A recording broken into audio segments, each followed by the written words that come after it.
have more than once been read to the Socratic Club at Oxford, in which a contrast was drawn between a supposedly Christian attitude and a supposedly scientific attitude to belief.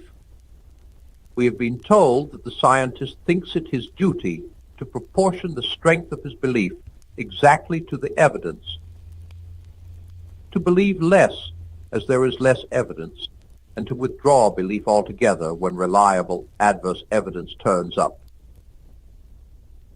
We have been told that, on the contrary, the Christian regards it as positively praiseworthy to believe without evidence, or in excess of the evidence, or to maintain his belief unmodified in the teeth of steadily increasing evidence against it.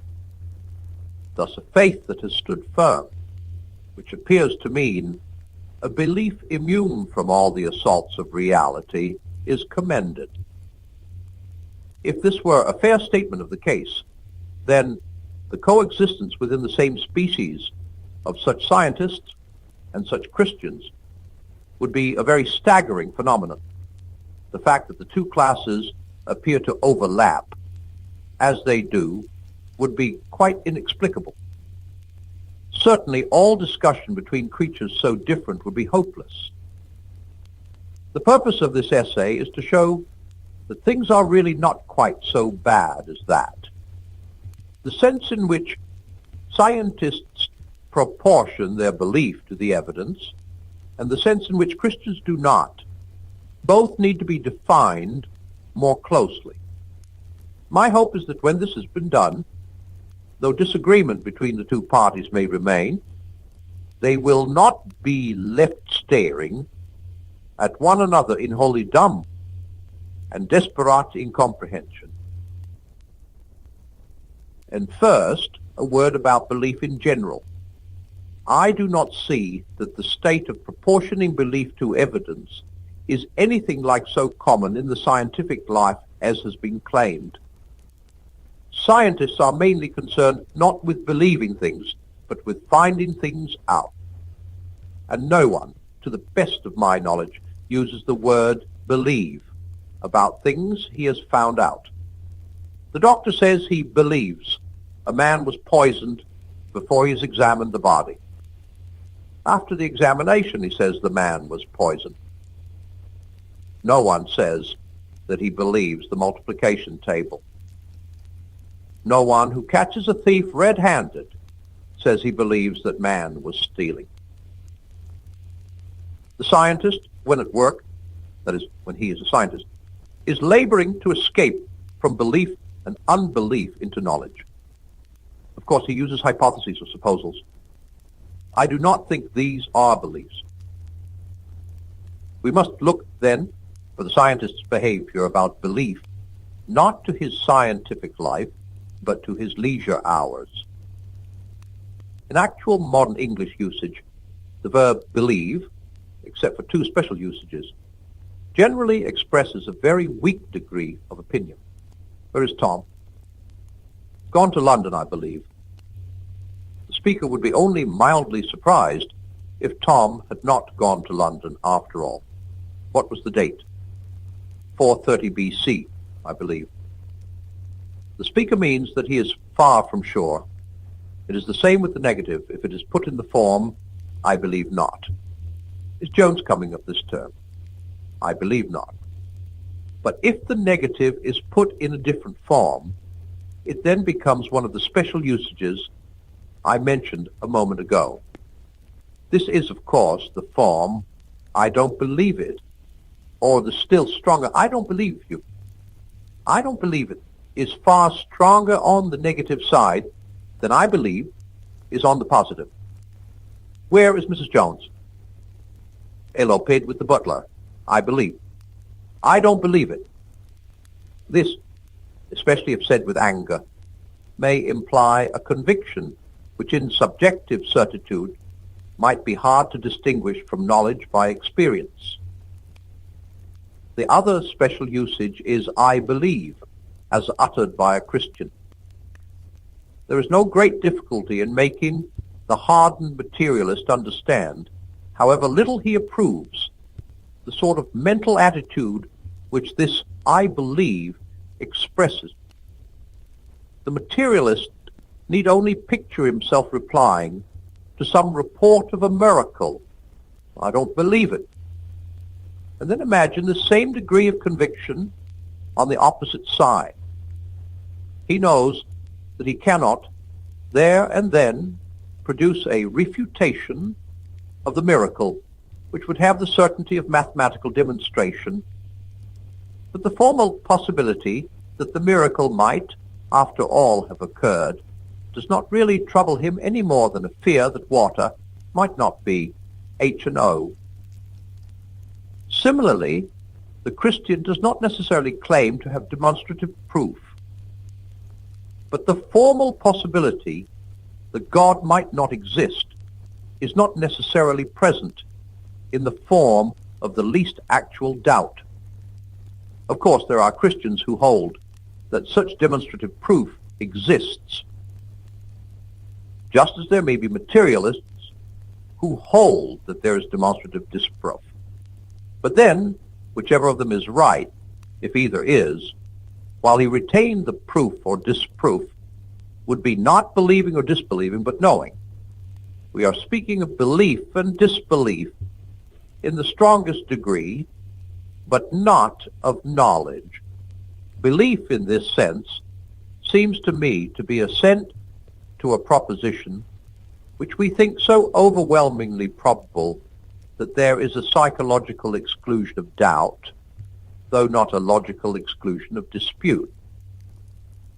It may be asked whether belief, and of course disbelief, of this sort ever attaches to any but theological propositions. I think that many beliefs approximate to it.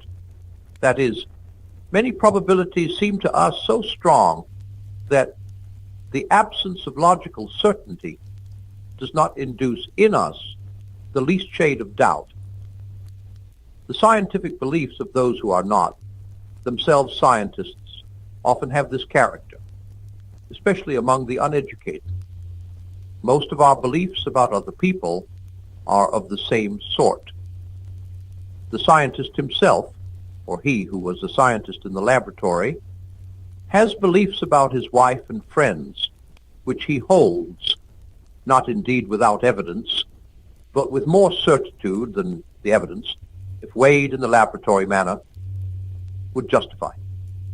Most of my generation had a belief in the reality of the external world and of other people, if you prefer it, a disbelief in solipsism, far in excess of our strongest arguments. It may be true, as they now say, that the whole thing arose from category mistakes and was a pseudo-problem, but then we didn't know that in the 20s. Yet we managed to disbelieve in solipsism all the same. There is, of course, no question so far of belief without evidence. We must beware of confusion between the way in which a Christian first assents to certain propositions and the way in which he afterwards adheres to them. These must be carefully distinguished. Of the second, it is true, in a sense, to say that Christians do recommend a certain discounting of apparent contrary evidence, and I will later attempt to explain why. But so far as I know, it is not expected that a man should assent to these propositions in the first place without evidence, or in the teeth of the evidence. At any rate, if anyone expects that, I certainly do not. And in fact, the man who accepts Christianity always thinks he had good evidence, whether like Dante, physici e metaphysici, argumenti, or historical evidence, or the evidence of religious experience, or authority, or all these together. For of course, authority, however we may value it in this or that particular instance, is a kind of evidence. All of our historical beliefs, most of our geographical beliefs, many of our beliefs about matters that concern us in daily life, are accepted on the authority of other human beings, whether we are Christians, atheists, scientists, or men in the street. It is not the purpose of this essay to weigh the evidence of whatever kind on which Christians base their belief. To do that would be to write a full-dress apologia. All that I need do here is to point out that, at the very worst, this evidence cannot be so weak as to warrant the view that all whom it convinces are indifferent to evidence. The history of thought seems to make this quite plain. We know, in fact, that believers are not cut off from unbelievers by any portentous inferiority of intelligence or any perverse refusal to think. Many of them have been people of powerful minds. Many of them have been scientists. We may suppose them to have been mistaken, but we must suppose that their error was at least plausible. We might indeed conclude that it was merely from the multitude and diversity of the arguments against it. For there is not one case against religion, but many. Some say, like Capaneus in Statius, that it is a projection of our primitive fears. Primus in orbe Deus fecit timor. Others, with Euhemeros, that it is all a plant put up by wicked kings, priests, or capitalists. Others, with Tyler, that it comes from dreams about the dead. Others, with Fraser, that it is a byproduct of agriculture. Others, like Freud, that it is a complex. The moderns, that it is a category mistake. I will never believe that an error against which so many and various defensive weapons have been found necessary was, from the outset, wholly lacking in plausibility. All this post-haste and rummage in the land obviously implies a respectable enemy. There are, of course, people in our own day to whom the whole situation seems altered by the doctrine of the concealed wish. They will admit that men, otherwise apparently rational, have been deceived by the arguments for religion. But they will say that they have been deceived first by their own desires and produced the arguments afterwards as a rationalization. That these arguments have never been intrinsically even plausible, but have seemed so because they were secretly weighted by our wishes. Now, I do not doubt that this sort of thing happens in thinking about religion as in thinking about other things. But as a general explanation of religious assent, it seems to me quite useless. On that issue, our wishes may favor either side or both. The assumption that every man would be pleased, and nothing but pleased if only he could conclude that Christianity is true, appears to me to be simply preposterous. If Freud is right about the Oedipus complex, the universal pressure of the wish that God should not exist must be enormous, and atheism must be an admirable gratification to one of our strongest suppressed impulses. This argument, in fact, could be used on the theistic side, but I have no intention of so using it. It will not really help either party. It is fatally ambivalent. Men wish on both sides, and again there is fear, fulfillment, as well as wish fulfillment, and hypochondriac temperaments will always tend to think true what they most wish to be false. Thus, instead of the one predicament on which our opponents sometimes concentrate, there are in fact four. A man may be a Christian because he wants Christianity to be true. He may be an atheist because he wants atheism to be true. He may be an atheist because he wants Christianity to be true. He may be a Christian because he wants atheism to be true. Surely these possibilities cancel one another out. They may be of some use in analyzing a particular instance of belief or disbelief where we know the case history, but as a general explanation of either, they will not help us. I do not think they overthrow the view that there is evidence both for and against the Christian propositions which fully rational minds, working honestly, can assess differently.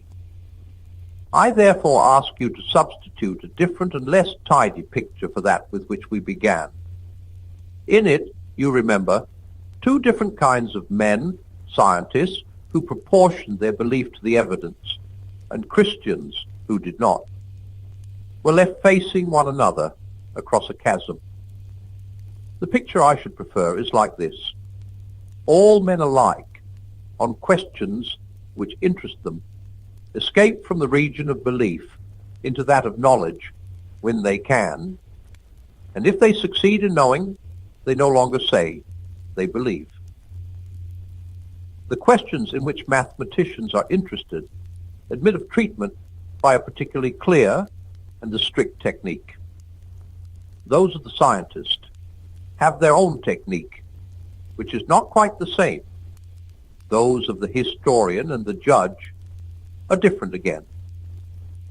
The mathematician's proof, at least so we laymen suppose, is by reasoning, the scientists by experiment, the historians by documents, the judges by concurring sworn testimony. But all these men, as men, on questions outside their own disciplines, have numerous beliefs to which they do not normally apply the methods of their own disciplines. It would indeed carry some suspicion of morbidity and even of insanity if they did. These beliefs vary in strength, from weak opinion to complete subjective certitude. Specimens of such beliefs at their strongest are the Christians I believe and the convinced atheists I don't believe a word of it. The particular subject matter on which these two disagree does not, of course, necessarily involve such strength of belief and disbelief. There are some who moderately opine that there is or is not a God, but there are others whose belief or disbelief is free from doubt, and all these beliefs, weak or strong, are based on what appears to the holders to be evidence. But the strong believers or disbelievers, of course, think they have very strong evidence. There is no need to suppose stark unreason on either side. We need only suppose error.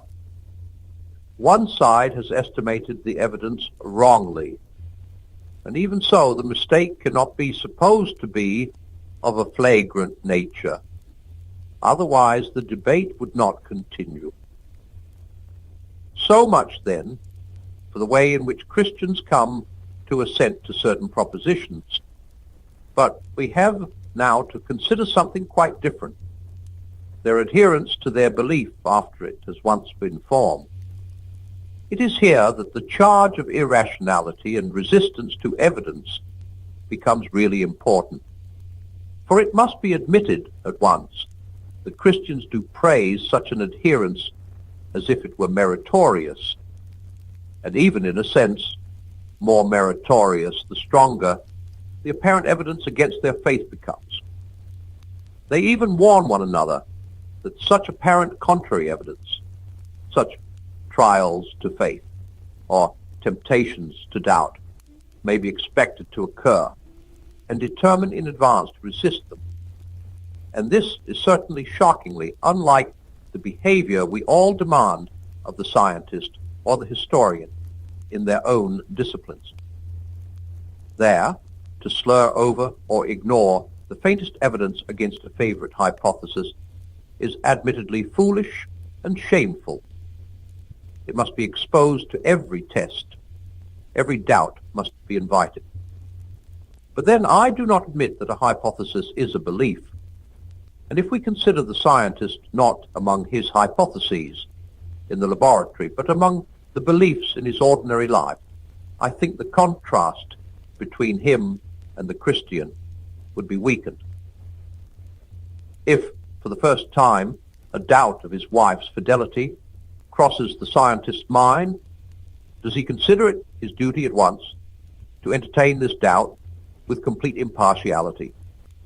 At once, to evolve a series of experiments by which it can be tested and to await the result with pure neutrality of mind.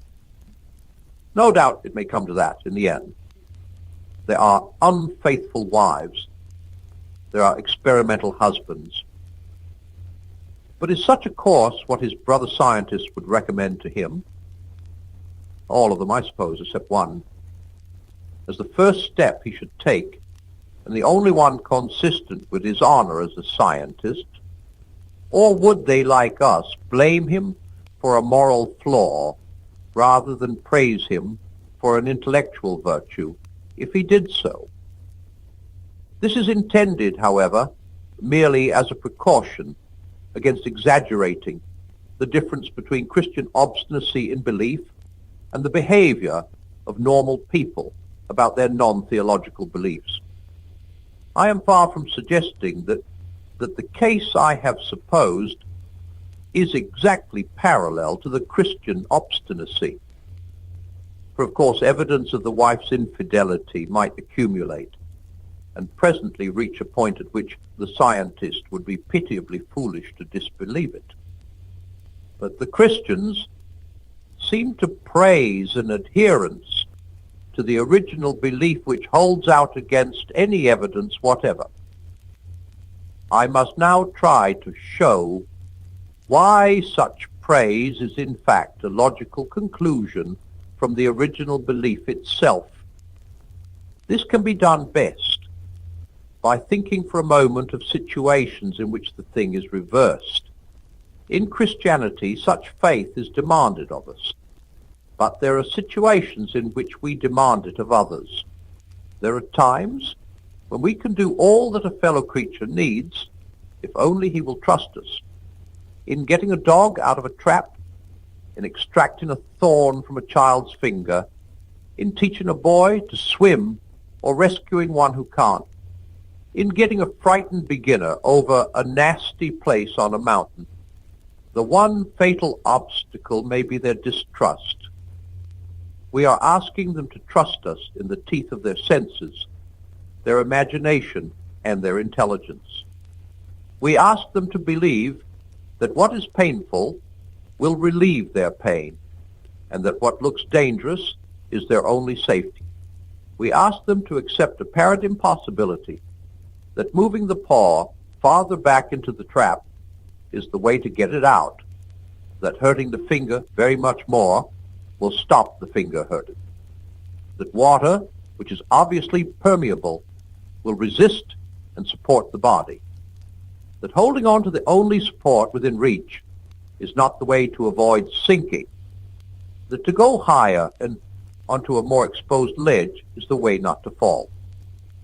To support all these incredibilia, we can rely only on the other party's confidence in us, a confidence certainly not based on demonstration, admittedly shot through with emotion, and perhaps if we are strangers, resting on nothing but such assurance as the look of our face and the tone of our voice can supplete, or even, for the dog, on our smell. Sometimes, because of their unbelief, we can do no mighty works. But if we succeed, we do so because they have maintained their faith in us against apparently contrary evidence. No one blames us for demanding such faith. No one blames them for giving it. No one says afterwards, "What an unintelligent dog or child or boy that must have been to trust us." If the young mountaineer were a scientist, it would not be held against him when he came up for a fellowship that he had once departed from Clifford's rule of evidence by entertaining a belief with strength greater than the evidence logically obliged him to. Now to accept the Christian propositions is ipso facto, to believe that we are to God, always, as that dog or child or brother or mountain climber was to us, only very much more so. From this, it is a strictly logical conclusion that the behavior which was appropriate to them will be appropriate to us, only very much more so. Mark, I am not saying that the strength of our original belief must by psychological necessity produce such behavior, I'm saying that the content of our original belief by logical necessity entails the proposition that such behavior is appropriate if human life is in fact ordered by a beneficent being whose knowledge of our real needs and of the way in which they can be satisfied infinitely exceeds our own. We must expect a priori that his operations will often appear to us far from beneficent and far from wise, and that it will be our highest prudence to give him our confidence in spite of this. This expectation is increased by the fact that when we accept Christianity, we are warned that apparent evidence against it will occur, evidence strong enough to deceive, if possible, the very elect. Our situation is rendered tolerable by two facts. One is that we seem to ourselves, besides the apparently contrary evidence, to receive favorable evidence. Some of it is in the form of external events, as when I go to see a man moved by what I felt to be a whim, and find he has been praying that I should come to him that day. Some of it is more like the evidence on which the mountaineer or the dog might trust his rescuer, the rescuer's voice, look, and smell. For it seems to us, though you, on your premises, must believe us deluded, that we have something like a knowledge by acquaintance of the person we believe in, however imperfect and intermittent it may be. We trust not because a God exists, but because this God exists. Or if we ourselves dare not claim to know him, Christendom does, and we trust at least some of its representatives in the same way because of the sort of people they are. The second fact is this: we think we can see already. Why? If our original belief is true, such trust beyond the evidence, against much apparent evidence, has to be demanded of us. For the question is not about being helped out of one trap or over one difficult place in a climb.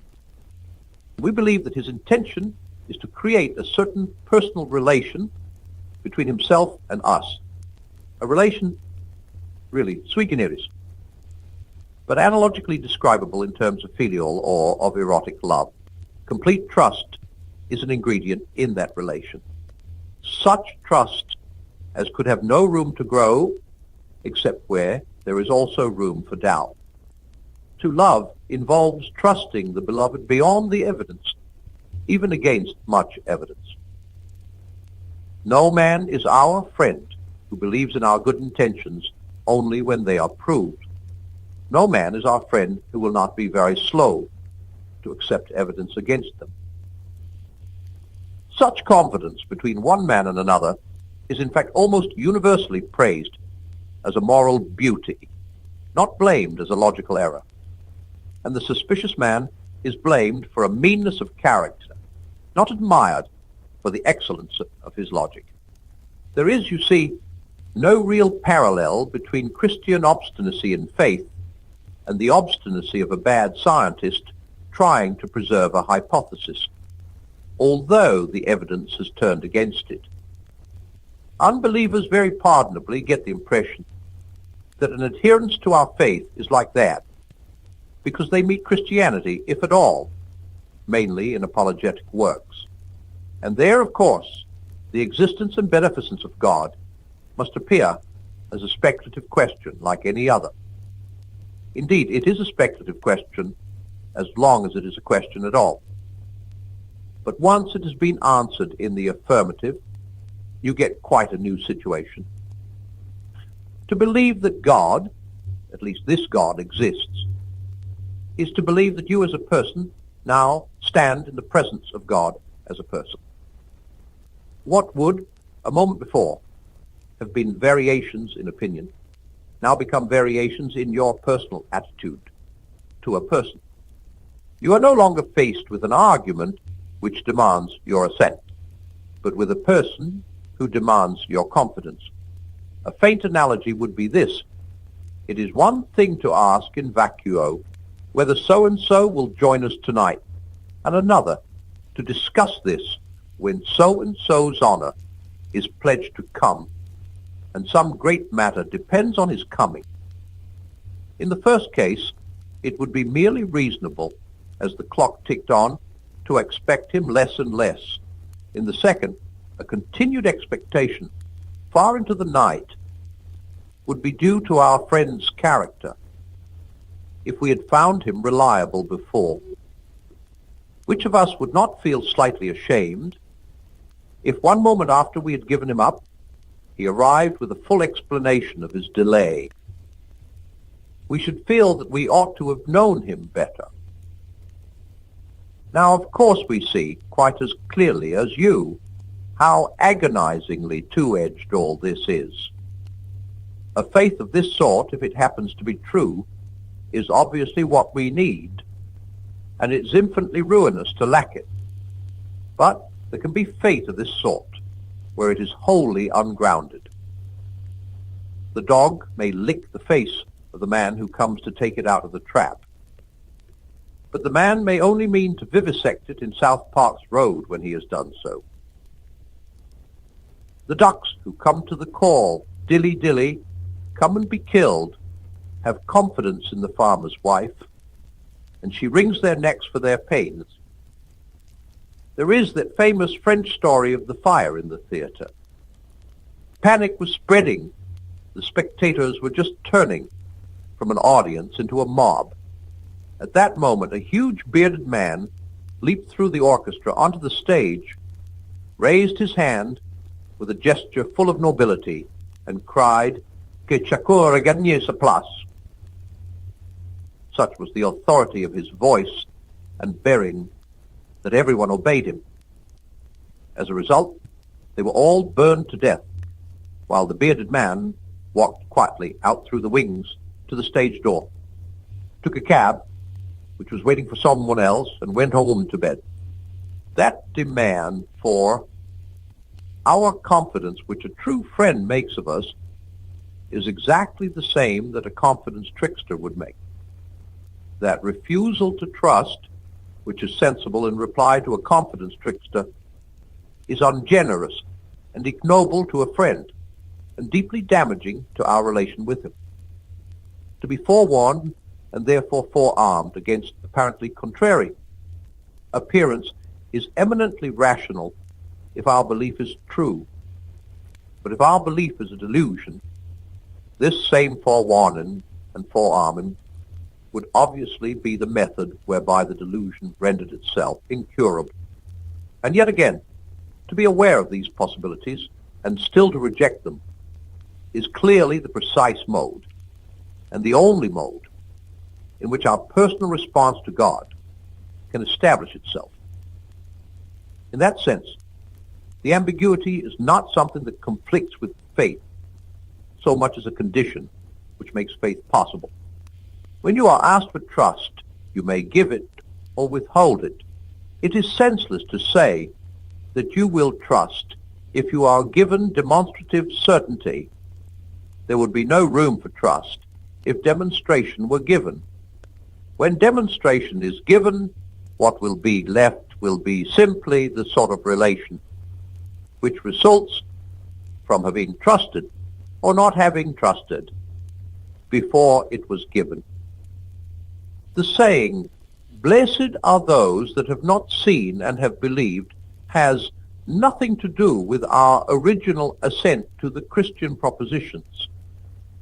It was not addressed to a philosopher inquiring whether God exists. It was addressed to a man who already believed that, who already had long acquaintance with a particular person, and evidence that that person could do very odd things, and who then refused to believe one odd thing more, often predicted by that person, and vouched for by all his closest friends. It is a rebuke not to skepticism in the philosophic sense, but to the psychological quality of being suspicious. It says, in effect, "You should have known me better." There are cases between man and man where we should all, in our different way, bless those who have not seen and have believed. Our relation to those who trusted us only after we were proved innocent in court cannot be the same as our relation to those who trusted us all through. Our opponents, then, have a perfect right to dispute with us about the grounds of our original assent, but they must not accuse us of sheer insanity if, after the assent has been given, our adherence to it is no longer proportioned to every fluctuation of the apparent evidence. They cannot, of course, be expected to know on what our assurance feeds and how it revives and is always rising from its ashes. They cannot be expected to see how the quality of the object which we think we are beginning to know by acquaintance drives us to the view that if this were a delusion, then we should have to say that the universe had produced no real thing of comparable value, and that all explanations of the delusion seem somehow less important than the thing explained. That is knowledge we cannot communicate, but they can see how the assent of necessity moves us from the logic of speculative thought into what might perhaps be called the logic of personal relations. What would, up till then, have been variations simply of opinion become variations of conduct by a person to a person. Credere dem esse turns into credere in dem, and dem here is this God, the increasingly knowable Lord.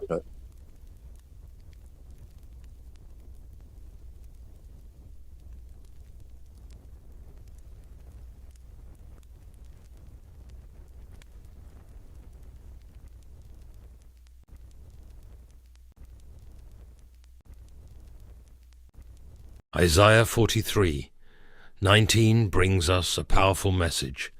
In this passage, Isaiah conveys a revelation. Behold, I am doing a new thing. Now it springs forth. Do you not perceive it? I will make a way in the wilderness and rivers in the desert. It is important to understand that God is guiding us through the desert of life, regardless of the challenges we face. And he assures us something new is on its way for us. God is the architect of new beginnings and delights in inaugurating new things. Creation itself testifies to this. He designed our bodies to renew constantly with new cells and hair. We experience new days, years, and seasons. In Christ we are blessed with a new life, full of opportunities and challenges. One of the final promises in the Bible is the renewal of all things, Revelation 21:5. Even if you have gone through long periods of dryness, God is about to bring something new into your life. It may have been a hard path, but renewal is on its way. He promises, I will make a way in the wilderness for you. I know many feel isolated, rejected, and in distressing situations, but this path is the route to your purpose. According to Isaiah 43:19, he declares, Behold, I am doing a new thing. Made in the image of God, we too are drawn to the new. We are constantly seeking innovations, new experiences, and sensations. However, it is curious to observe that when God begins a transformation in our lives, our tendency is to resist. This is the rare occasion when we prefer the familiar to the unknown. I confess that I also resist changes, like many, because I have a specific vision for my life and resist anything that threatens to alter it. Therefore, when God introduces new things into my existence, my instinctive reaction is to resist and cling to the comfort of the known. It is unfolding at this very moment. Are you paying attention? God loves the new, for he is constantly seeking a fresh vessel to perform innovative works in a new era. God is not a replicator.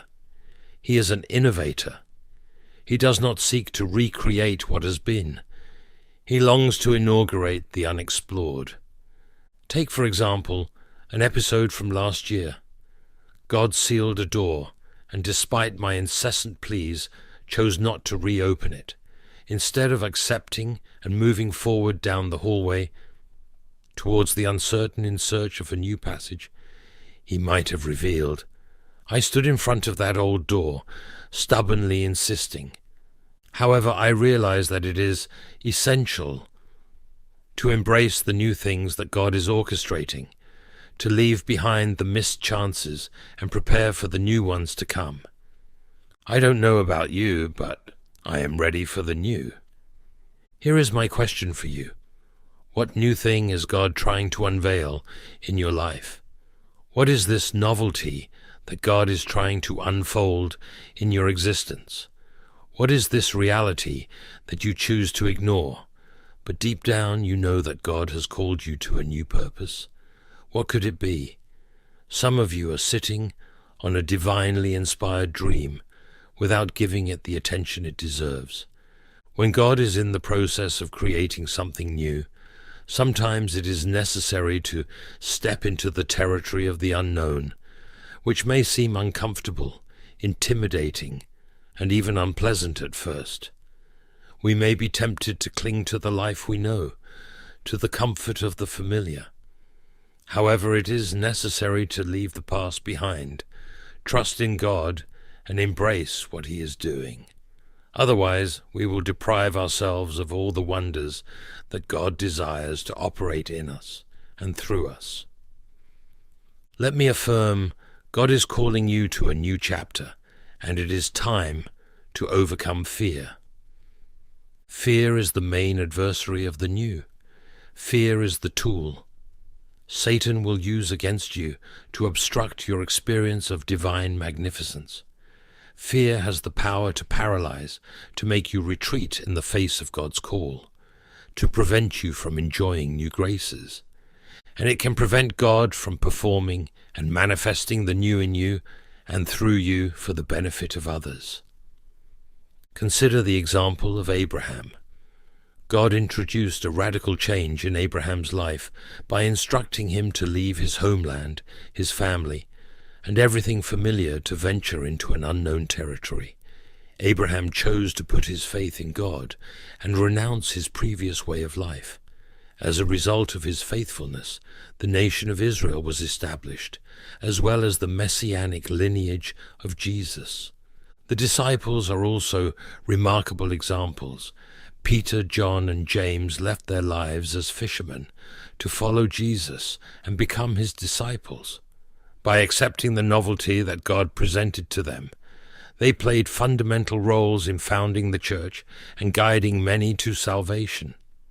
Satan often tries to intimidate us, to prevent us from becoming who God has called us to be. He whispers lies like, "You are too old, you are too young, you are not capable enough, you are not attractive enough, you are not worthy, you cannot do it, your faith is insufficient." He employs these strategies, and for many of us, fear manifests in different ways. Some fear failure. Satan delights in using fear. And what is my response to the adversary? In Christ all things are possible. It is not me, but Christ in me. However, when we decide to trust in God and embark on new beginnings, we must be prepared to face challenges. This is because new beginnings with God often come with periods of trial and preparation, since we are not always ready for the missions He assigns us. He molds and tests us until we are fit, and the desert is often His chosen training ground. Therefore, I may not be sufficient, but Jesus is. This is the message I have for you. Do not let fear prevent you from experiencing the new thing that God is bringing into your life. Do not let fear obstruct your path. Listen well. Begin what God has called you to. Take the first steps in what you were created for. Engage in what you were prepared for. Embark on what God has specially planned for you. Start now. 3 words that can transform your life. start now.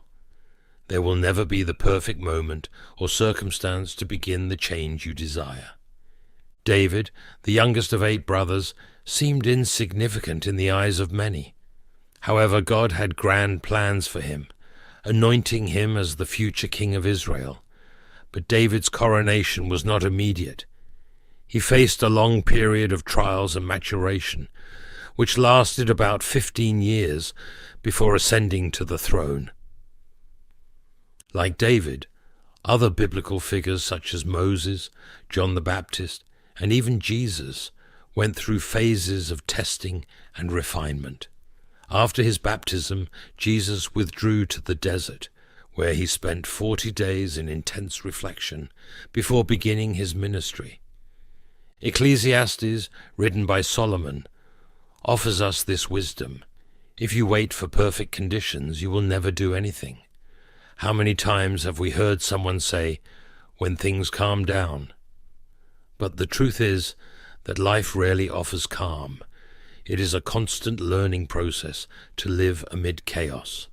Therefore, whatever you have planned, start now. Do not wait for the ideal moment. Seek the new that God is bringing. Embrace today's opportunities. Remember that God's mercy is renewed every morning. Look for this new mercy, not a repetition of the past, but a fresh start.